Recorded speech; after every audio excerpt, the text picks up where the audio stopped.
Bonjour à tous. Bonjour à tous. Bonjour. On se permet d'attendre peut-être encore une minute ou deux pour avoir les derniers retardataires et puis nous allons commencer si ça vous va.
Je propose de démarrer. Bonjour à tous. Ravi de vous accueillir sur ce webinaire pour échanger autour du sujet d'actualité depuis maintenant plusieurs mois et encore pour quelques mois autour du cookie, qui pose de nombreuses questions évidemment de comment piloter son activité, comment rester et conserver de l'efficacité dans ses activations, quels sont les impacts, quels sont les implications que cela entraîne en termes d'organisation, en termes de sujets data éventuellement. On va essayer d'ouvrir un peu toutes ces thématiques-là ensemble. Pour animer ce webinaire, je suis accompagné d'Emmanuel et de Sylvain qui sont senior managers dans nos équipes. Et peut-être rapidement pour nous présenter, donc nous sommes Converteo, un cabinet de conseil dédié sur les sujets de la data au service du marketing avec plus de 420 consultants et on travaille sur toutes ces thématiques autour de l'activation entre autres, avec plus de 60 consultants experts de l'activation et d'acquisition ou de médias. Et donc, on est ravis de pouvoir échanger et vous présenter ce que l'on perçoit sur ce sujet si chaud de la disparition partielle des cookies. On a prévu un agenda qui est un petit peu dense, donc je vais peut-être avancer un petit peu vite sur la première partie qui est autour du cookie, redonner une définition et qu'on part tous de la même base sur les enjeux et les implications. Et puis après, on va rentrer petit à petit un peu plus dans le quotidien, dans votre quotidien, avec les impacts que l'on perçoit, et puis finalement se dire par où on peut commencer pour aller challenger ça et être prêt pour la date où les cookies tiers auront peut-être totalement disparu, s'ils disparaissent totalement un jour. Pour rentrer dans le vif du sujet, du coup, partons sur le cookie. Le cookie, qu'est-ce que c'est? C'est toujours un élément sur lequel finalement on entend peu parler, mais remettons un peu la base. Le cookie, c'est un petit bout de code qui transite entre votre ordinateur et le site internet que vous visitez et qui peut servir à énormément de fonctions. Et c'est ce bout de code-là, finalement, il permet juste de dire « Tiens, je suis passé sur le site et du coup, j'ai une communication qui se fait. » Et cette communication, elle se fait à travers le navigateur. Ce sont peut-être ça les deux éléments à retenir. C'est que ça permet d'historiser finalement ma visite et ça transite par un navigateur. Ce sont les deux choses qu'il faut bien avoir en tête. Et derrière, finalement, ce cookie, du coup, il permet à faire beaucoup de choses. Il permet à faire des fonctions qui sont nécessaires à la vie d'un site Internet, qu'il soit e-commerce ou non, autour de la mesure, évidemment, et de l'analytique, mais pas que, autour de la personnalisation, et même surtout sur des fonctions qui sont strictement nécessaires.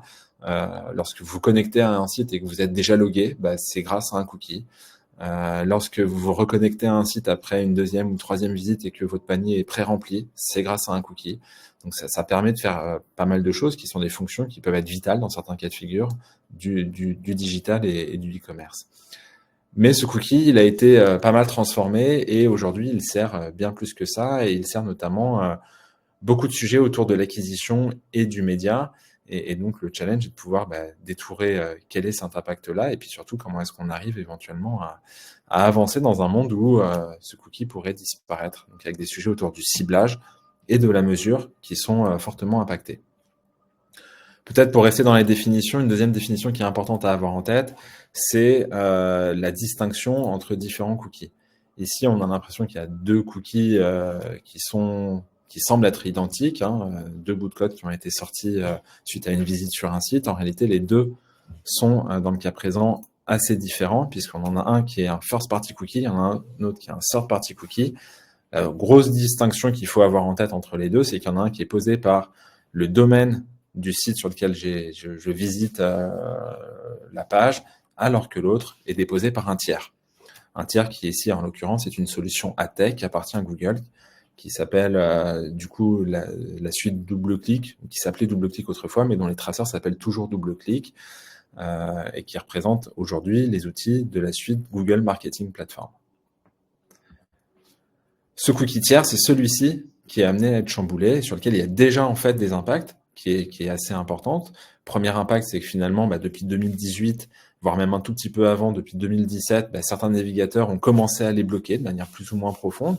Et aujourd'hui, on a du coup déjà un impact qui est significatif, puisque les cookies sont bloqués, les cookies tiers sont bloqués sur Safari, sont bloqués sur Firefox, et cette fameuse annonce de potentiellement les bloquer sur Chrome, qui a un impact fort, puisque Chrome aujourd'hui, c'est plus de 60, 65, 70% suivant les pays, suivant les devices d'utilisation évidemment des navigateurs. Donc c'est un impact qui est significatif. Mais ce n'est pas le seul impact finalement, parce qu'on parle beaucoup du cookie tiers, alors qu'en fait c'est beaucoup plus large que ça, puisqu'en réalité depuis maintenant quelques années, on ne collecte plus 100% de la donnée. On collecte plus 100% de la donnée parce que, et heureusement, il y a un consentement utilisateur qui est demandé. Et donc forcément, ça vient chambouler. Lorsque on arrive sur un site, forcément, on me demande si j'ai envie d'être tracé, si j'ai envie de rentrer dans des ciblages marketing éventuellement. Et donc déjà, le taux chute énormément. On parle de 40%, 50%, 60% de pertes qui sont déjà non négligeables, puisque ça veut dire qu'on ne peut plus comparer avec ce qu'on faisait avant, où on arrivait à collecter 100% des visites, ou pratiquement 100% des visites. Le deuxième élément, c'est que on peut passer dans certains cas de figure de cookies tiers à des cookies first party. Donc c'est le domaine qui vient le poser, y compris pour des solutions marketing. Mais malgré tout, ces données-là sont aussi très challengées par des contraintes techniques encore des navigateurs, puisque le cookie est posé par le navigateur, et le navigateur peut du coup donner certaines règles.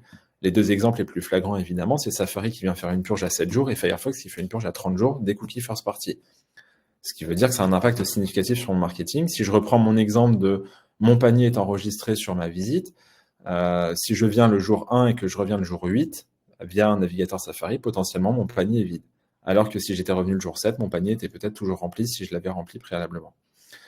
Et puis le dernier point aussi, dont on parle un peu moins ces derniers temps et pourtant qui est toujours très présent, le sujet des adblocks, sur lequel évidemment ça a un impact significatif, il y a peu d'études très fiables avec des données précises. On parle de 40% depuis des années.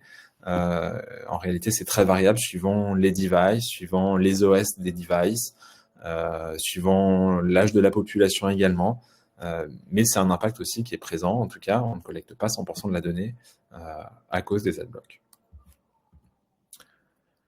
Rentrons sur les impacts. Une fois qu'on a dit ça et qu'on a donné ces quelques descriptions, il y a trois grandes familles d'impacts. Le premier, c'est le volume de la donnée qui est en baisse et qui derrière va avoir un impact fort en termes de précision et de fiabilité à différents niveaux, qui découle sur le deuxième en réalité, avec des algorithmes qui derrière sont très chamboulés. Donc là, on parle plutôt des algorithmes des plateformes dans lesquelles on a fait l'achat publicitaire. Et puis derrière, on a des fonctionnalités d'activation qui disparaissent petit à petit et qui viennent du coup chambouler la manière d'opérer du marketing digital. Si on rentre dans le concret avec un exemple, on a ici un dashboard dans lequel on retrouve du coup une vision un peu agnostique, comme si on était dans une solution analytics de l'ensemble des sources de trafic et on va regarder les différentes performances de chacun des canaux. Donc il y a une logique d'attribution derrière, mais du coup on arrive à avoir pour chacun des canaux des clics qui génèrent des visites, qui génèrent des conversions, et donc on est capable de calculer l'ensemble des ratios entre ces éléments-là. Dans un monde où le cookie tiers est challengé, où il y a finalement un impact qui est fort sur l'ensemble des canaux, avec les mêmes budgets investis, je peux avoir potentiellement les mêmes volumes de clics, même si ça peut être discutable dans certains cas de figure.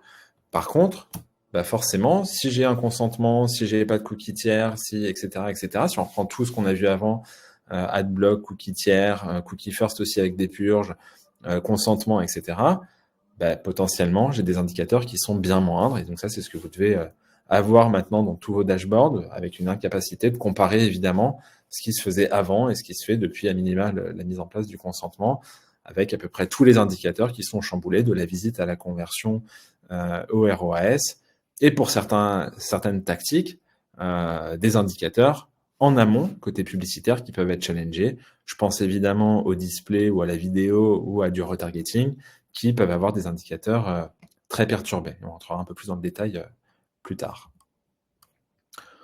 Le deuxième élément qui est perturbé, qui correspond à ce qu'on vient de voir sur le tableau d'avant, finalement, c'est l'attribution. L'attribution, c'est ni plus ni moins le fait que de donner un pouvoir de conversion, un volume de conversion à une source de trafic. Et cette source de trafic, finalement, ça dépend énormément de la manière de la comptabiliser.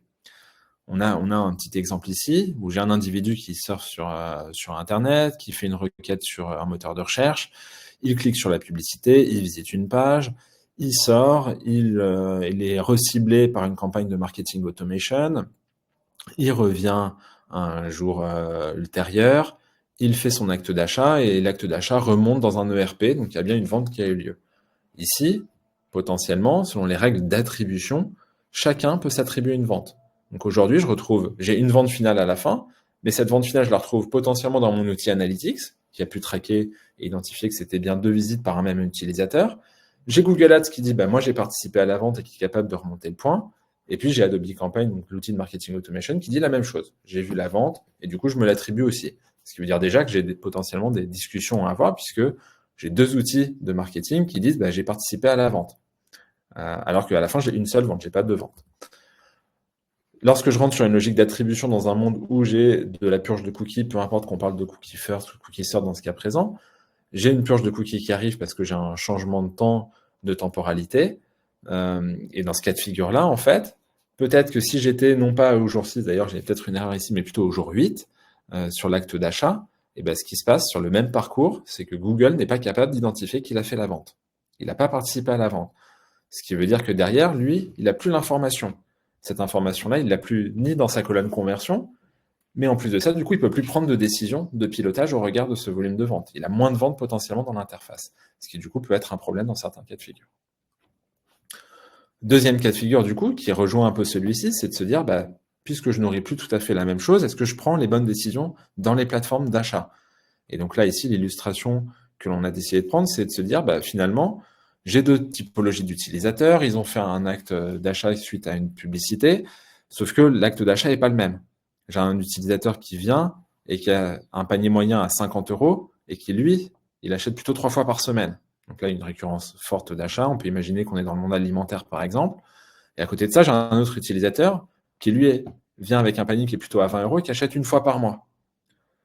Si j'ai une rupture de chaîne entre l'un des deux, et qu'il y en a un des deux qui n'est pas, pour X ou Y raison, autour du cookie, qui n'est pas collecté, et si je prends le cas du coup après, justement, où je ne viendrai pas collecter le fait que je n'arrive pas à réconcilier l'individu qui fait plutôt 3 achats par semaine, je n'arrive pas à identifier que c'est lui, et je ne suis pas capable de le transmettre dans la plateforme d'achat média que j'ai utilisée, l'algorithme, du coup, va prendre des décisions d'optimisation sur la base de celui qui achète une fois par mois à hauteur de 20 €. Donc j'ai une perte qui est extrêmement importante, puisque la prise de décision qui en découle dans les outils et dans les algorithmes des plateformes, que ce soit Google, Meta, TikTok ou autre, elle est biaisée puisqu'elle n'a plus l'information globale, et peut-être que l'information qui remonte est peut-être pas celle qui est la mieux disante pour lui. Donc forcément, l'algorithme pourrait mal fonctionner dans ce cas de figure-là. Autre cas de figure, cette fois-ci le retargeting, qui est un sujet qui est assez important, qui peut être un peu technique, mais globalement, j'ai des sites sur lesquels j'ai moins d'utilisateurs qui sont traqués pour des raisons de consentement qui sont totalement légitimes. Et de l'autre côté, j'ai en plus de ça des données qui transitent entre différents sites, qui fonctionnent aussi par le cookie tiers, qui ont tendance à disparaître. En fait, j'ai plus vraiment de collecte à ce niveau-là. Et donc, le vrai sujet, c'est que lorsqu'un individu qui visite la page ensuite, après avoir visité une page produit d'un site, qui surfe sur Internet sur lequel j'avais envie de le recibler pour lui dire, au fait, t'as pas fini ton achat, viens le finir, eh bien, peut-être que je suis plus capable de le recibler. Je suis plus capable de l'identifier. Et donc ça, c'est un vrai sujet, un vrai impact significatif qui vient perturber. Et qu'on retrouve également dans une tactique de ciblage plus standard, puisque je pouvais jusqu'à maintenant me dire que j'avais des acteurs qui pouvaient me vendre de la donnée agrégée, y compris les GAFA, qui peuvent me dire potentiellement, j'ai des intentionnistes du secteur auto par exemple. Ces signaux-là sont comptabilisés, sont centralisés grâce à des cookies. Et donc, c'est eux qui sont capables, pour définir que j'ai un intentionniste du secteur auto, peut-être qu'ils ont la capacité d'identifier que l'individu, il a visité les pages de la centrale, de l'Argus, de M6 Turbo, etc., etc. Et donc, ça permet d'avoir un élément, plus le fait qu'il ait fait des requêtes sur un moteur de recherche de Google, plus le fait qu'il ait vu des vidéos sur YouTube. Mais si tout ça fonctionne avec du cookie, potentiellement, j'ai un ciblage qui est beaucoup plus pauvre et qui me permet plus d'avoir réellement la capacité de toucher peut-être un intentionniste auto. Ces quelques illustrations, elles sont là pour montrer justement finalement les impacts qui sont multiples, à la fois sur des sujets de mesure, des sujets d'activation. Et tout ça, ça vient pas toucher tous les canaux de la même manière. Ça vient pas toucher le search, le display ou la vidéo, les réseaux sociaux, les tactiques d'affiliation de la même manière. Et donc, on va essayer de décrypter un petit peu ça dans ce webinaire. Et finalement, avant de rentrer plus dans le détail, ce cookie, en fait, c'est déjà quelque chose qui est en fait peut-être une bonne chose qu'il disparaisse parce qu'il était plutôt de mauvaise qualité. C'est un code qui est très imparfait, qui est très dépendant, évidemment, on l'a pu le voir, des navigateurs, qui est pas cross-device, qui est pas cross-navigateur dans certains cas de figure, qui a une durée de vie limitée. Il a globalement énormément de défauts. Et puis en plus de ça, on traite pas du tout de sujet d'omnicanalité. Il y a peu ou pas d'impact sur le média offline. Les sujets de l'influence qui sont pas traités de la même manière, qui n'utilisent pas forcément des cookies. Il n'y a pas de logique d'image de marque, il n'y a pas de logique autour de la considération, il n'y a pas de logique autour du marketing relationnel de la même manière, l'animation commerciale, etc., etc. Tout ça ne rentre pas forcément dans un cookie, ce qui entraîne de nombreux challenges aujourd'hui d'optimisation. Rentrons dans le vif du sujet, du coup, et je passe la main à Sylvain pour expliquer les impacts de manière encore plus concrète. Merci Guilhem, bonjour à toutes et à tous. On va ici dans cette partie parcourir toutes les solutions que l'écosystème publicitaire propose à nous aujourd'hui, mais ce qu'on voudrait que vous reteniez, c'est que ce sera très difficile de maintenir le statu quo qu'on a connu sur les 10 dernières années, et que de toute façon, on est face à un changement fondamental qui nous oblige à changer la façon dont on pilotera le marketing digital sur les... On a ici un récapitulatif, avec sur la gauche les solutions qu'on va parcourir ensemble. En vertical, les différents impacts que les solutions peuvent traiter. En bleu, la précision de la campagne. En mauve, la mesure. En rose, la qualité de l'optimisation. Et plus loin sur la droite, les leviers les plus impactés, les leviers que ces solutions seront traités. S'il fallait en retenir quelques principales, pour nous, vous allez voir, le plus important, ça sera sûrement de travailler vos données propriétaires, vos first party, qui peuvent traiter à la fois le ciblage, la mesure et les algos. On va voir que pour la mesure, quasiment plus le choix, il faut tout basculer en server-side.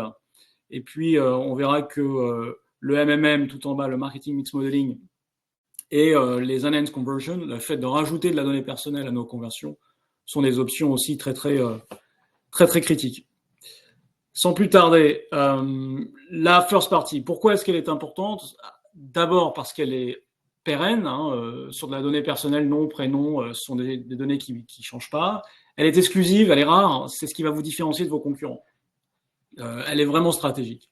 Il faut absolument travailler en équipe sur ce genre de chantier. Le premier pilier, la première difficulté au moment de collecter cette donnée, c'est de s'assurer d'impliquer le DPO pour que tout soit en place légalement sur la capture des consentements quand on parle de cookie first sur vos sites, ou l'utilisation de bases de données que vous aurez captées par du CRM ou simplement par des logins sur vos sites.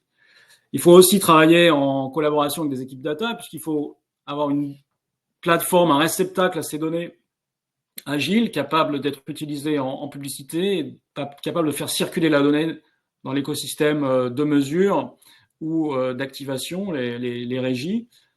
Et puis, c'est l'occasion évidemment de se rapprocher des équipes CRM qui connaissent la segmentation client sur le bout des doigts et qui pourront nous aider aux médias à activer des campagnes plus pertinentes. Pourquoi est-ce que la donnée doit être donnée propriétaire, donnée first doit être travaillée? Parce que les cas d'usage sont très nombreux. Évidemment, c'est de l'activation en publicité, tout simplement, via les systèmes d'onboarding. Vous injectez vos fichiers clients dans des grandes régies, ici des GAFA, mais il y a aussi les régies e-retail ou des plateformes LiveRamp qui permettent de propager vos données sur l'intégralité de vos partenaires. Alors, il faut avoir conscience des taux de match, hein. On n'est pas sur du 1 pour 1. Quand plus le graphe, plus la quantité de logs que possèdent les régies est importante, comme Google, le meilleur est le taux de match. Un Google peut faire un 60-65%, un LiveRamp est à plutôt autour des 25%. Donc, il y a l'activation, il y a la mesure, évidemment. On va pouvoir solidifier la mesure de ce qui se passe sur le site, mais également la mesure d'attribution média. Et il y a une nouvelle opportunité, c'est que plus vous êtes calé en first party, plus vous avez cadré les usages légaux, vous pouvez commencer à envisager des cas de monétisation et de partage de vos données avec d'autres annonceurs ou de la revente régie. Les plus gros annonceurs, ceux qui ont des plus gros volumes, pourront s'équiper d'outils pour être plus productifs, pour sécuriser la donnée, être plus agiles. Deux grandes familles ici, les data clean rooms sont des points de rencontre sécurisés, encryptés, anonymisés, où deux annonceurs ou un régie, un annonceur viennent échanger des données sans être exposés à ces données, mais viennent échanger des segments et les croiser. Et puis les CDP, les Customer Data Platform, qui sont souvent lancés, installés, déployés à l'initiative des équipes clients pour de la segmentation, de l'écoute client, Voice of Customer, mais qui ont des briques, ici la petite étoile, qui ont des briques d'activation média et de transfert dans les plateformes médias. Donc on insiste vraiment sur la nécessité de travailler en fond sur la qualité et la quantité de données que vous allez pouvoir collecter. Sur vos sites, c'est le travail des bandeaux de consentement. En CRM, c'est le travail des opt-in dans vos bases mail. Évidemment, ça se travaille sous la forme de projets CRO, en A/B testing, de bandeaux, et ça se fait très bien à partir de Consent Management Platform. En général, c'est des projets qu'on active sur 6 mois par sprint. Alors, ça, c'est la first party. Il y a aussi beaucoup d'initiatives qui tentent à remplacer le cookie tiers tel qu'on le connaît en publicité aujourd'hui. On appelle ça historiquement des Universal IDs, qui sont pas si universels que ça, en fait. Donc, on a aujourd'hui, le marché s'adapte et appelle ça des solutions d'identification. Ce sont des solutions qui veulent, en théorie, répliquer exactement ce qu'on faisait par avant. Donc, du ciblage, de la mesure, de l'optimisation. Vous avez deux grandes familles. Des identifiants qui sont dits hybrides, c'est-à-dire qu'ils utilisent de la donnée personnelle et injectent des données probabilisées sur ce qu'on appelle le fingerprinting. On va essayer de reconnaître l'ordinateur sur la base de l'adresse IP ou des données de navigateur. Et puis les identifiants dits déterministes, beaucoup moins volumineux, mais plus robustes, parce qu'ils sont sur de la donnée, en général de la donnée personnelle. On a tous ceux qui travaillent les emails, le téléphone, qui sont les Ramp ID, les UID de The Trade Desk. On a First ID, qui est une initiative franco-française qui n'utilise pas la donnée personnelle, qui utilise des cookies first party des éditeurs. Et puis, il y a un ovni un petit peu ici, qui est apparu sur le marché il y a 1 an, en provenance d'une solution proposée par les opérateurs de télécom en Europe. C'est une association à plusieurs opérateurs qui se propose de publier un identifiant anonyme, toujours au service de la publicité, sur la base de leur réseau, donc de l'adresse IP. On trouve la promesse très intéressante chez Converteo, parce que robuste. Aujourd'hui, l'identifiant il est disponible sur tout le trafic web cellulaire, et Utic travaille en ce moment même à déployer leur identifiant également sur le réseau fixe, donc le Wi-Fi ou la fibre. Et les résultats sont prometteurs. Vous avez peut-être vu cet article dans Midted il y a quelques semaines, une campagne qui a été faite par Publicis et pour Intermarché, où en fait on a confirmé que pour un identifiant Utic, déployés en début de campagne, bon, les identifiants probabilistes avaient dû se renouveler dans 45% des cas. Donc, ils sont moins stables, ils sont moins persistants. Et ça révèle la robustesse de l'identifiant télécom. Autre info qui était intéressante aussi, hein, il faut le rappeler, c'est que les meilleures performances en taux de clic étaient là où il n'y avait aucun cookie. En fait, c'est parce que ces espaces publicitaires sont un peu abandonnés par nous annonceurs. Il n'y a pas de données ou peu de données de ciblage. Il y a moins de pression publicitaire et ce sont des espaces finalement très réceptifs désormais à la publicité. Je vous invite aussi à vous rapprocher de l'IAB. Il y a des documents publics de très bonne qualité sur ces identifiants, que ce soit l'IAB au niveau monde avec le Tech Lab ou l'IAB France, Alliance Digitale, qui vient de publier hier 2 panoramas sur les solutions de ciblage routier. Je marque une petite pause, n'hésitez pas à poser les questions. Troisième solution que le marché propose, alors c'est à l'initiative des navigateurs cette fois-ci, ce sont les sandbox, les privacy sandbox, à l'initiative de Chrome, mais aussi de Microsoft Edge, plus petit navigateur. En fait, ici, en échange de retirer les cookies tiers de leur navigateur, ces deux sociétés proposent et mettent à disposition un espace anonymisé, sécurisé, avec des fonctions au service des développeurs et des annonceurs. Alors, quels sont-ils ? On a une mécanique ici de travail en cohorte, donc par groupe d'utilisateurs. C'est la façon dont ils anonymisent l'individu. Vous êtes systématiquement mélangés dans des groupes d'utilisateurs. Ça veut dire, c'est assez lourd pour le marché, parce que ça veut dire que c'est le navigateur qui prend la responsabilité d'organiser, par exemple, les enchères publicitaires, ou qui prend la responsabilité d'annoncer les performances médias, donc le reporting et l'attribution des conversions aux annonceurs. Il faut savoir que c'est quand même les débuts de ces solutions. Elles ont été annoncées il y a longtemps, mais les tests sont toujours en cours, à petite échelle. Il y a seulement 1%, par exemple, du trafic sur Chrome qui circule dans la Privacy Sandbox, et que beaucoup de prestataires sont en cours d'intégration. Le partenaire de Chrome, le premier partenaire évidemment, ce sera Google Marketing Platform, qui a promis d'intégrer ces solutions à leur plateforme. Alors, quels sont les cas d'usage que la Privacy Sandbox de Chrome propose ? Elles sont 3. Principalement une solution pour rétablir une forme de ciblage comportemental qui s'appelle Topics, où sur la base du nom de domaine, le navigateur se propose de classifier des cohortes sur des thématiques. Alors ça s'annonce moins précis que ce qu'on pouvait faire historiquement dans les plateformes d'achat, je pense au display notamment, puisque la granularité du nom de domaine est assez faible, vous pouvez l'imaginer. Il y a une autre cas d'usage qui est proposé, c'est le reciblage avec un API qui s'appelle Protected Audience. Là aussi, c'est de la cohorte, donc il faut oublier de la personnalisation en one-to-one. Même le reciblage se fera sous forme de groupe. Et la troisième solution qui nous intéresse, c'est le reporting, évidemment, l'attribution des performances et des conversions. La solution proposée par Chrome s'appelle Attribution Reporting. Et là, évidemment aussi, ça sera par groupe. Et si les groupes sont trop petits, par exemple, le système injectera des bruits statistiques pour s'assurer qu'on soit dans la possibilité de retrouver l'utilisateur. Donc, on est sur des systèmes qui sont vraiment en cours de construction, en cours de test, à suivre de très près. Néanmoins, on n'a pas de date précise du déploiement pour plusieurs raisons. Vous l'avez peut-être suivi dans la presse, mais Chrome et Google ne sont pas autonomes sur la date à laquelle ils pourront retirer les cookies tiers et déployer la Privacy Sandbox, parce qu'une enquête est en cours par l'autorité de la concurrence au Royaume-Uni au nom de l'Union européenne. Et c'est seulement quand ils auront validé qu'il n'y a aucun abus de position dominante, notamment sur les éditeurs. Vous voyez, le fait que Chrome devienne organisateur des enchères, ça pose beaucoup de questions. Tant que ce n'est pas validé par le CMA, Chrome ne pourra pas retirer les cookies tiers. Et puis pour s'ajouter à la difficulté de Chrome, cette association NYOB, None of Your Business, que vous connaissez peut-être, vient de porter plainte la semaine dernière sur la façon dont le consentement dans Chrome était collecté.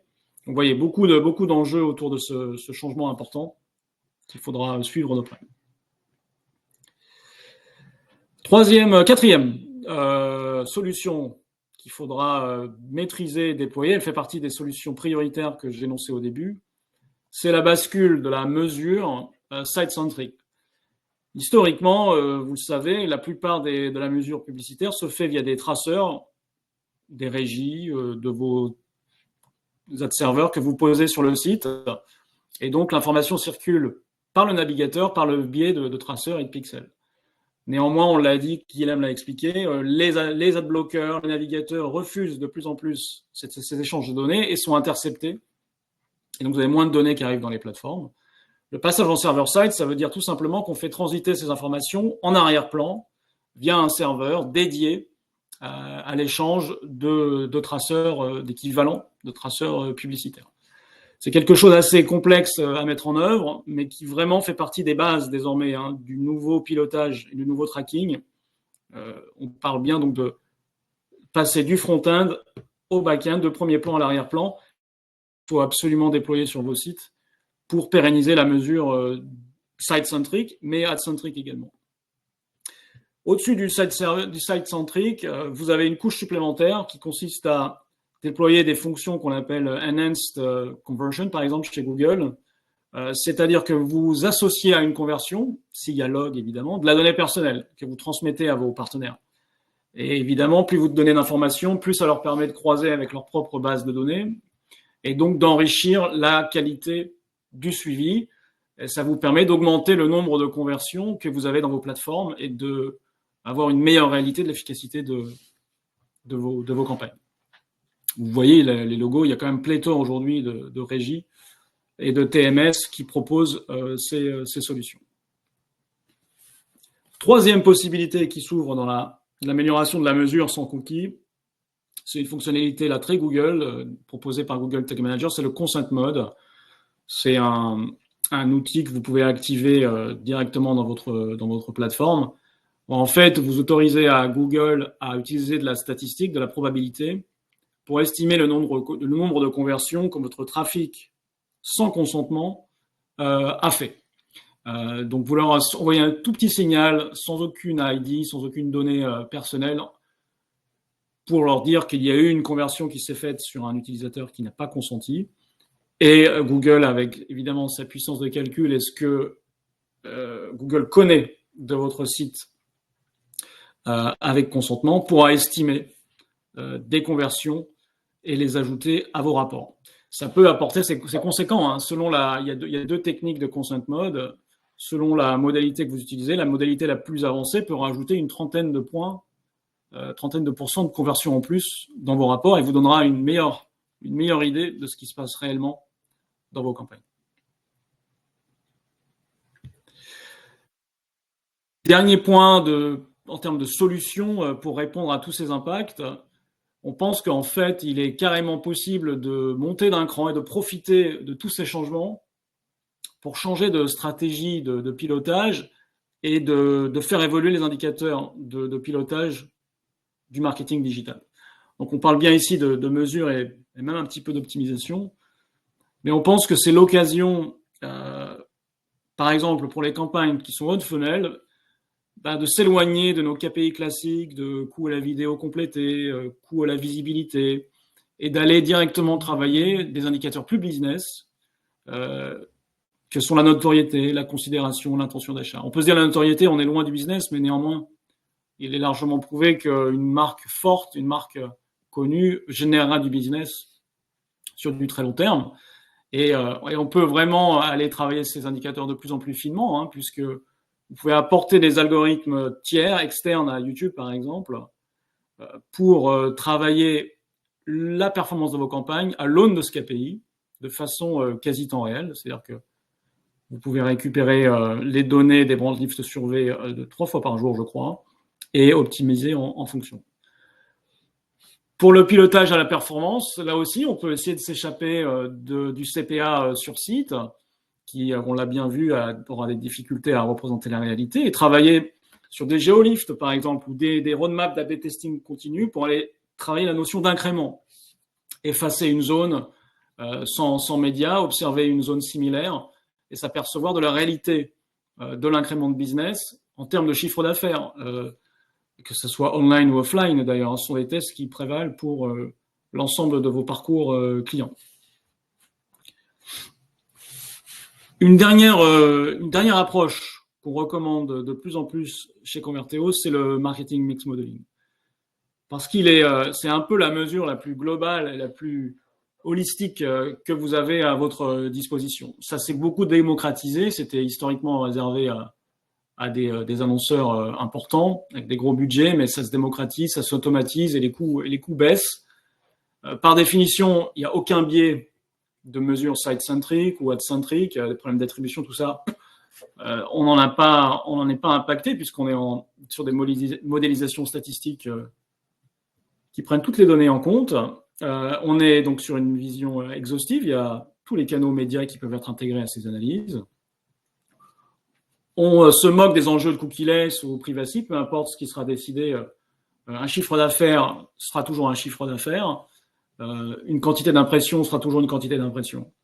Et puis, c'est optimisé par la data science. Je le disais, les algorithmes aujourd'hui sont assez simples à mettre en place. Vous pouvez intégrer de nombreuses données. Le point numéro 2, les activations médias, c'est dont on se parle aujourd'hui, mais vous pouvez faire rentrer dans vos modèles des actions marketing complémentaires, de la promo, du CRM. Tout changement de produit, tout changement dans vos prix peuvent être intégrés, de même que des externalités, la pression de vos concurrents, une saisonnalité. Et les statistiques vous permettront d'extraire de votre chiffre d'affaires ou de votre ROAS, pardon, tout ce qui est baseline, donc tout ce qui est naturellement du business que vous auriez eu naturellement, et tout ce qui est lié à chacun des facteurs explicatifs que je viens de citer par exemple. Voilà. Je viens donc de revoir l'ensemble des solutions qui se proposent à nous sur le marché. On a donc évoqué la first party, qui est une priorité, parce qu'elle couvre la plupart des impacts que le cookieless a sur nos campagnes, la bascule au server side et la mesure économétrique par MMM. Je vais passer la main à Emmanuel qui va vous accompagner sur la suite de la présentation. Merci Sylvain. Pour la suite, on a prévu un petit quiz qui permettra aussi de savoir un peu sur quel type de contenu appuyer pour les 20 minutes qui nous restent. Alors, n'étant pas aussi expert en Livestorm qu'en cookieless, ah bah super, le sondage est apparu. Dans l'onglet sondage, vous allez pouvoir... vous avez une première question. Google a annoncé un grand changement concernant l'utilisation des cookies. Ouais, ça enchaîne. Dépréciation des cookies tiers aura un impact sur les audiences, frequency capping, l'attribution ou toutes les réponses précédentes.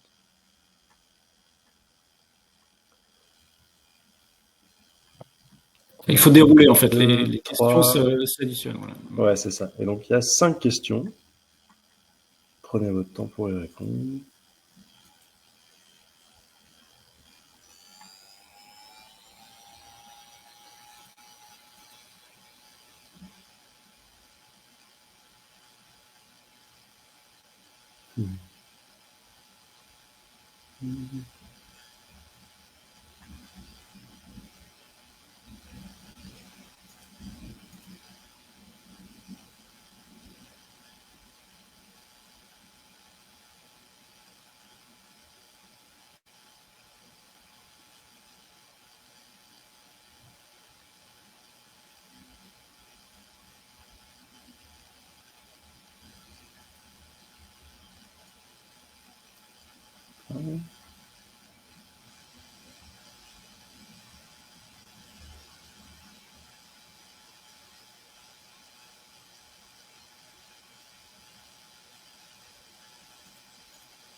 Alors, je vous laisse encore une minute.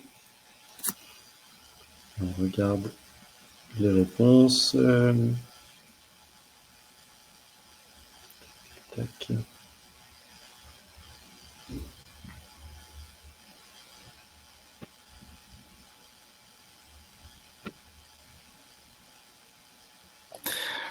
On a des spécialistes dans la salle.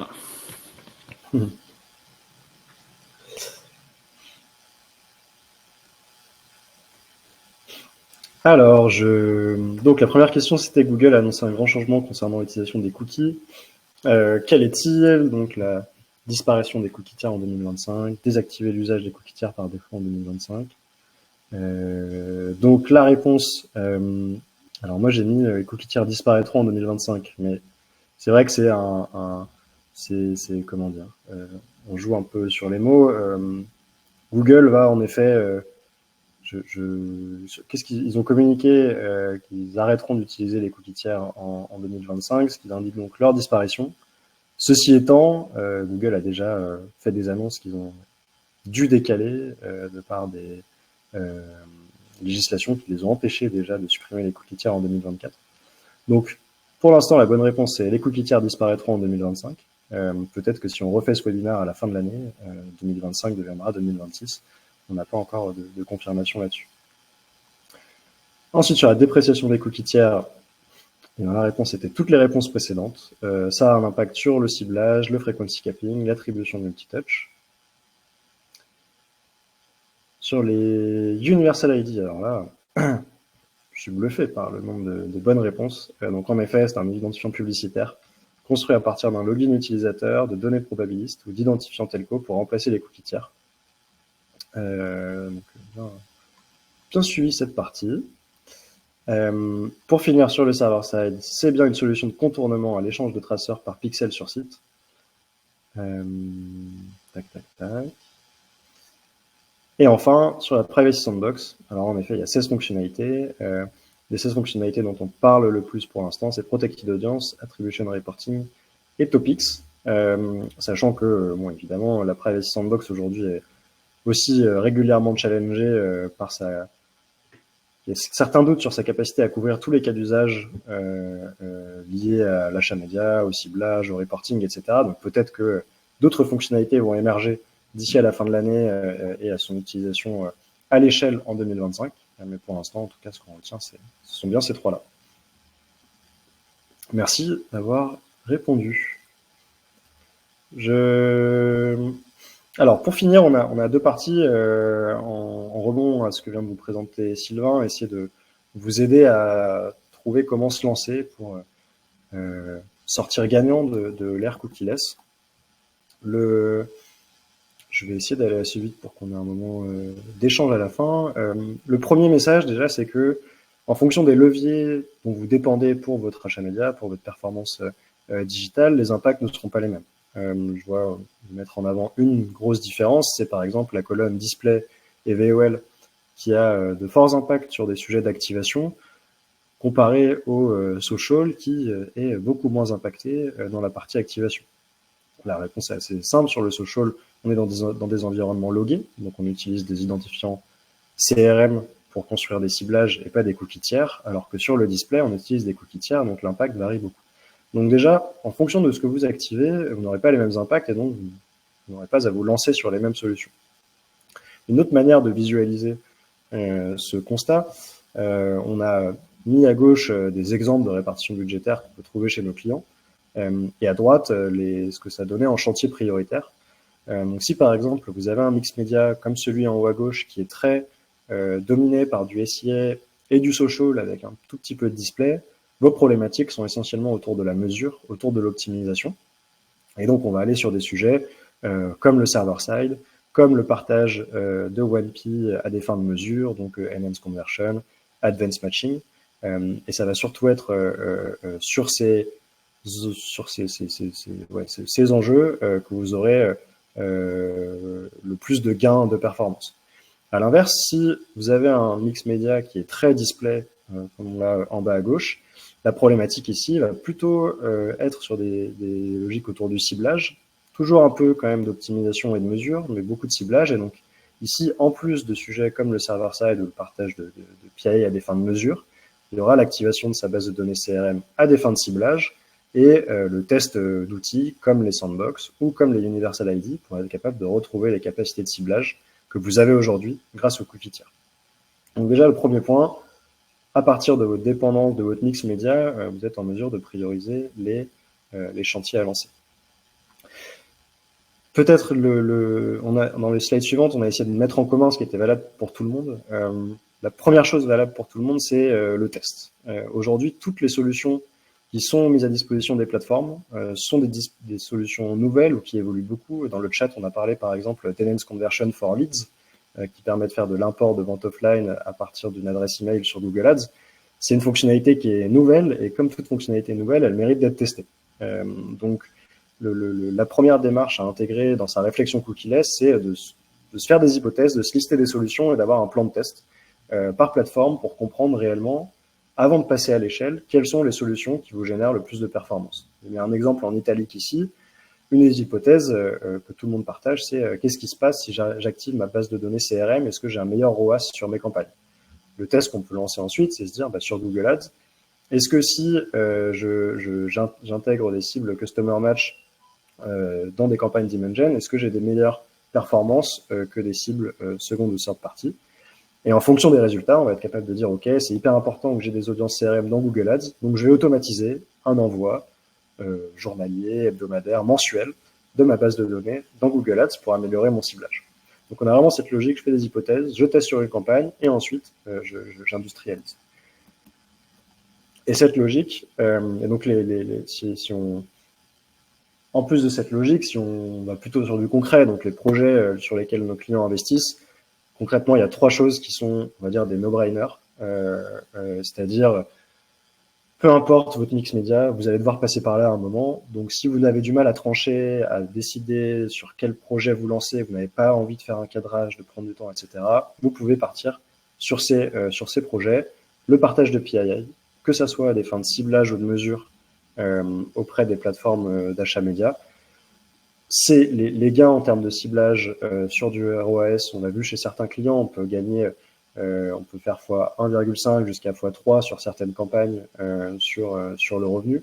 Et sur la mesure, ça permet énormément de fiabiliser le reporting et d'avoir une meilleure vision de ce que nous génèrent nos investissements médias. Donc ça, c'est ce qui doit être fait par tous, avec donc un sujet légal, puis un sujet ensuite d'automatisation. Une fois qu'on a la validation, s'assurer qu'on a un flux en place pour partager ces données automatiquement. Deuxième sujet, c'est le server-side. Là aussi, Sylvain l'a dit, ça devient de plus en plus quelque chose d'automatique, de partager en server-side ces données, de partager ces informations via le server-side aux plateformes médias. Désolé, je vois les questions dans le chat, j'y réponds juste après. Donc sur le server-side ici, ce qui est essentiel, c'est de se dire tout le monde ne passe pas à 100% en server-side, mais beaucoup de monde passe en server-side pour envoyer des conversions aux plateformes médias.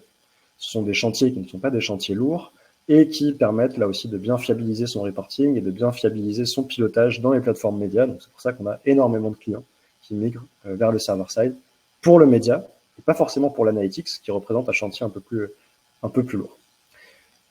Désolé, oui, le partage de PII, ce sont les partages de données email, notamment.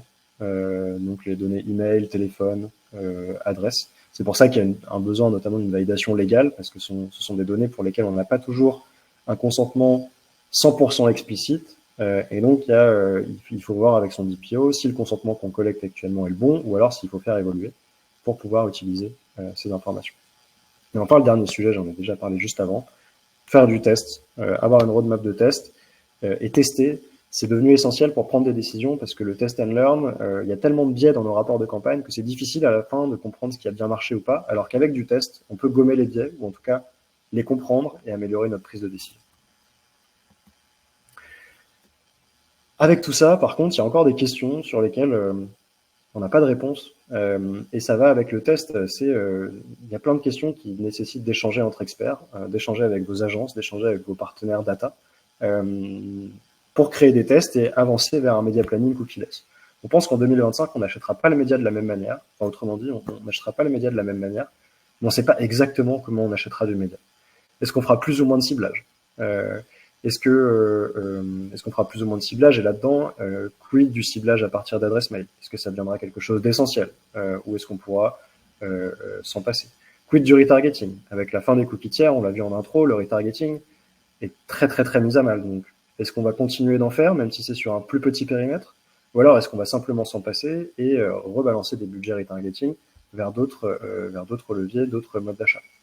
Est-ce qu'il va falloir faire un plan, diviser son plan média en plusieurs sous-plans médias, on va dire, par navigateur, par device, même par inventaire, pour réussir à avoir plus de contrôle sur,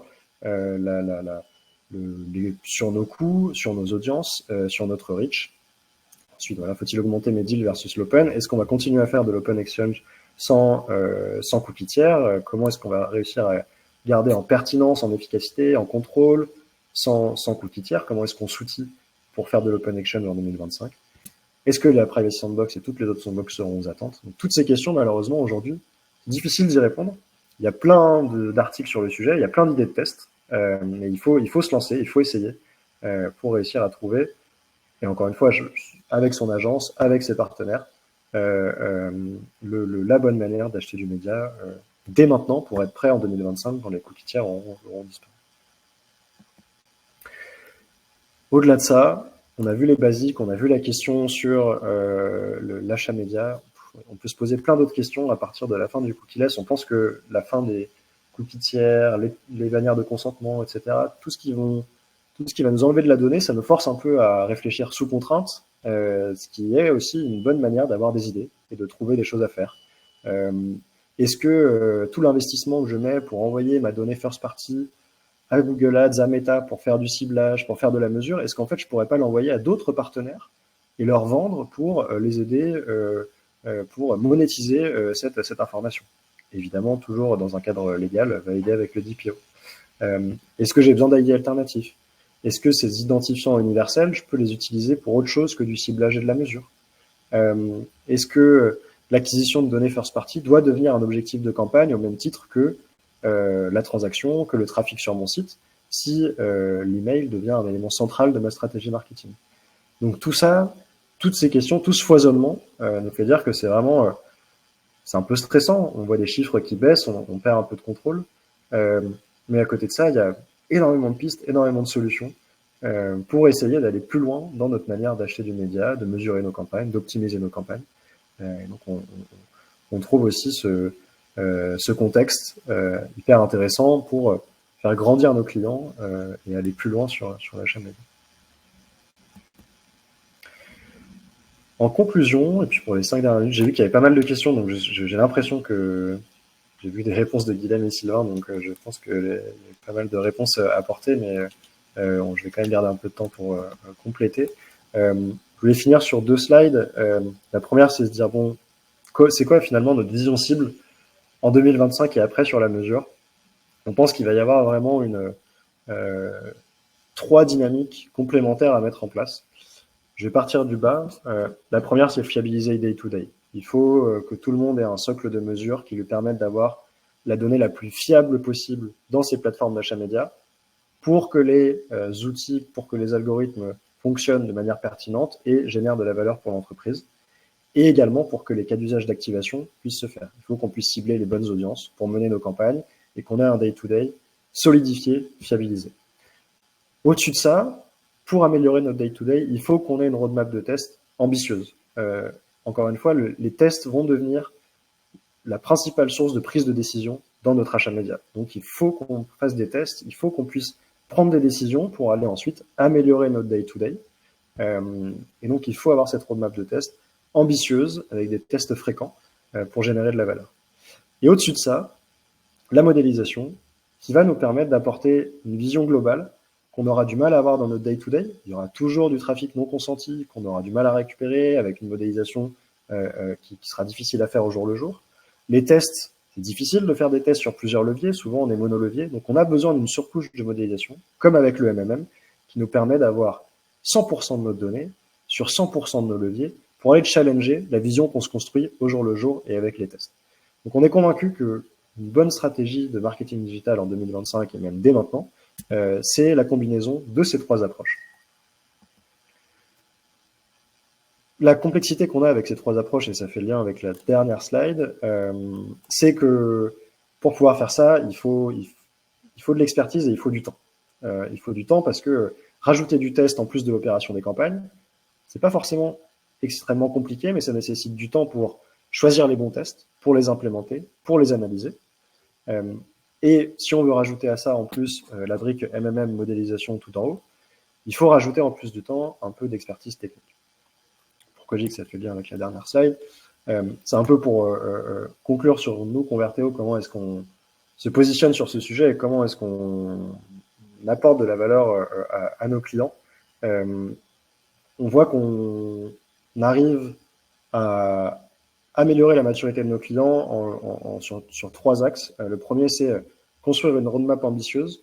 On n'est pas partenaire achat média, donc on arrive comme partenaire data auprès de vous, et ce positionnement nous permet de prendre du recul et de vous aider à trouver les bons tests en faisant le lien entre votre stratégie et ce qu'on voit dans vos plateformes.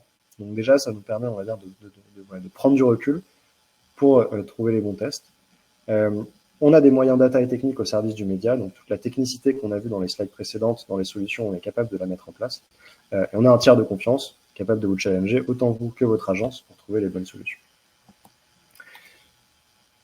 Voilà. Il reste 2 minutes, donc c'est un peu light pour un Q&A. En tout cas, merci d'avoir assisté à ce webinaire. J'espère que vous avez trouvé votre bonheur dans la quantité et la diversité des contenus qui ont été abordés. Si vous avez des questions, j'ai mis l'adresse mail la plus simple de nous 3 ici en contact, ec@converteo.com.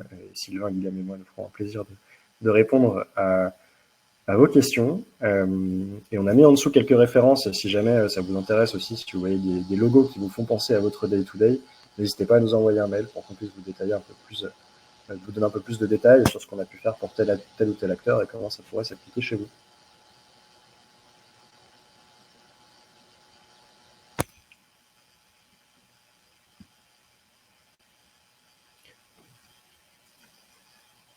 Merci beaucoup. On avait bien répondu à toutes les questions, parce que je n'ai pas suivi tout le défilement, mais j'ai l'impression que vous avez répondu. Okay, merci à toutes et à tous pour votre écoute, à disposition pour des questions. N'hésitez pas à nous écrire. Merci beaucoup. Bonne journée.